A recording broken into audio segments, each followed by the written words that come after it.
Here's that Acura TSX with the timing chain that I had originally diagnosed. So today I'm gonna actually get the timing chain installed and it running because I have a lot more work than I can possibly deal with. But let me show you what happened.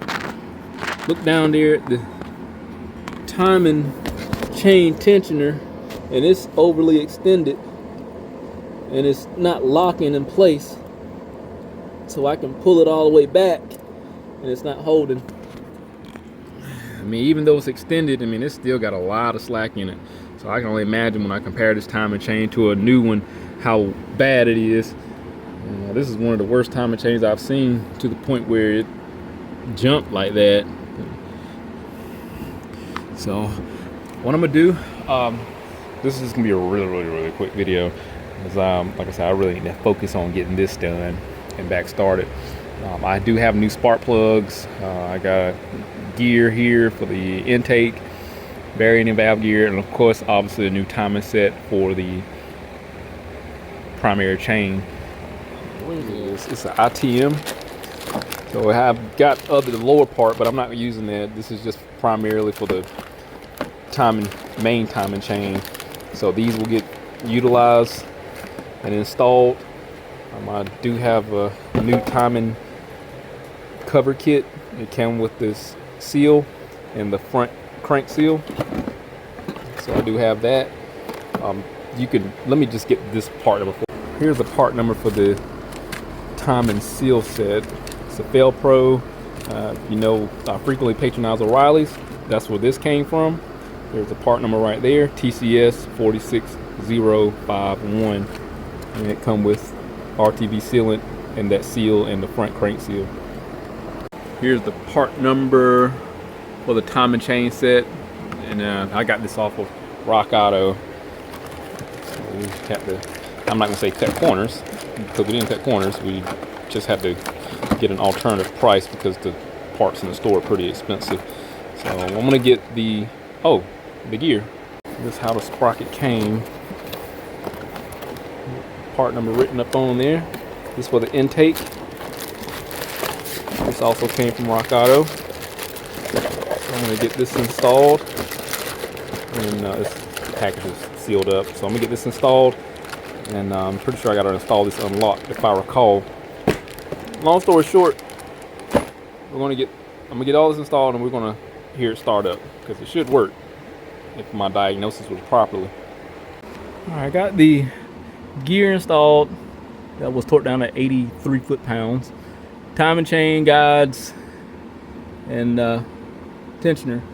I was spinning the engine over to make sure I was quadruple checking that it was in time. This timing chain is tight, man. I mean, it's really tight. And it's concerning it's so tight. I'm sure I got the right chain.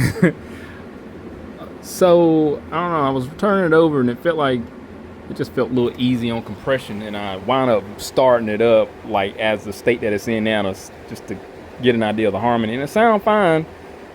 I don't know why. Usually you get that bind and you hear pressure seeping through the rings as you slowly turn it over. I'm like, I don't know, I'm getting it. It's not light, like the time is off when I spin it over, but it is a little concerning. I'm gonna put the camera up and let you hear it real quick before I put everything back together.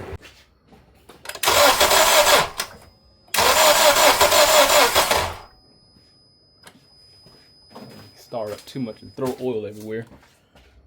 It's not that bad.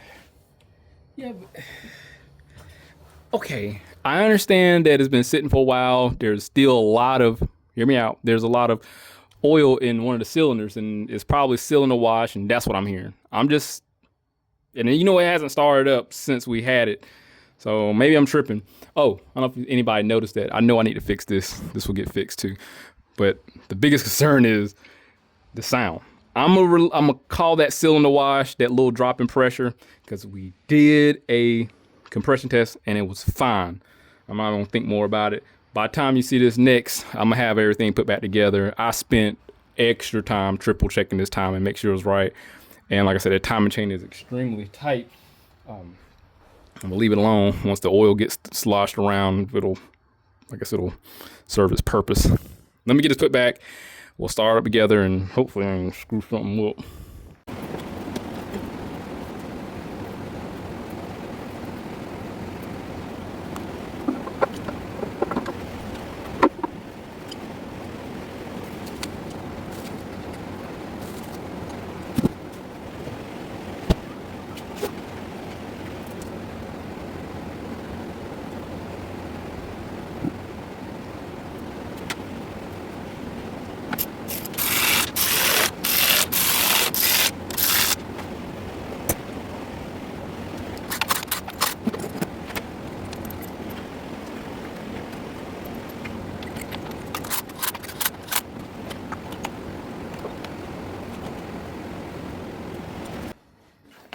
right, everything's hooked back up to start and run. I'm not going to finalize everything until I know it runs perfectly fine. And this is the part where I get very nervous and have to talk myself into everything being okay. Got my fingers crossed.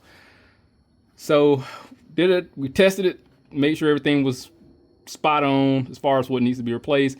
The compression test, even though it was fine, why am I concerned about anything? Because if the valves were screwed up, the valves will be screwed up. So I'm hoping that's fine. So we got the plugs, coils, crank sensor, everything's hooked up. The battery charge is on. That battery's charged, so it should start and run. Let's see what happens.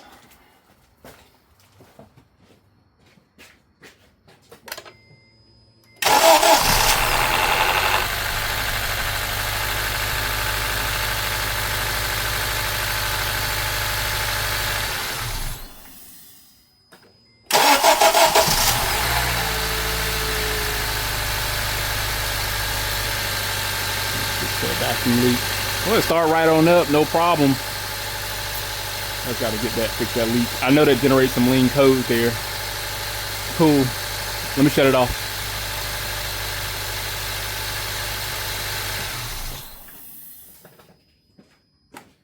Whew, talk about nervous. I don't, like I said, I don't, you should just trust your data stuff. And I have a problem with that.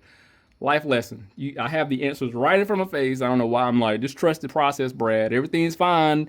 You verified everything needs to be that needs to be replaced. Even at a visual inspection, everything needs to be replaced. Compression test, and I still like, well, what if it don't work?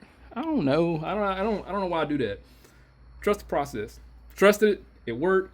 It's running. I can back it in and out. I'm gonna put all the cosmetic stuff back on there later and replace this hose. This is irrelevant. All the other stuff is irrelevant. It came in with no check engine light, no crank, no start, no direction initially. Thought it was an alternator. Well, it wasn't. We had a crank, no start. So now what? I did chase my ass in the lab. I'm gonna tag the original video in there, but I did chase my ass a little bit and a lot of stuff I did. Obviously, I'm not gonna put it on camera because this stuff is boring. I just gotta show you all the action stuff.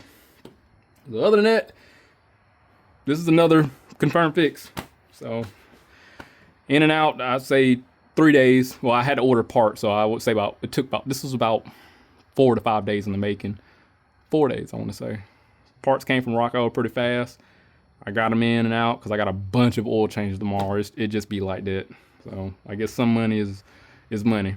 Anyway, hey, I digress. This fix, if anything happened, I'll definitely update. But hit that link, subscribe to the channel, stay informed, how to reach on some work. See you on the next one.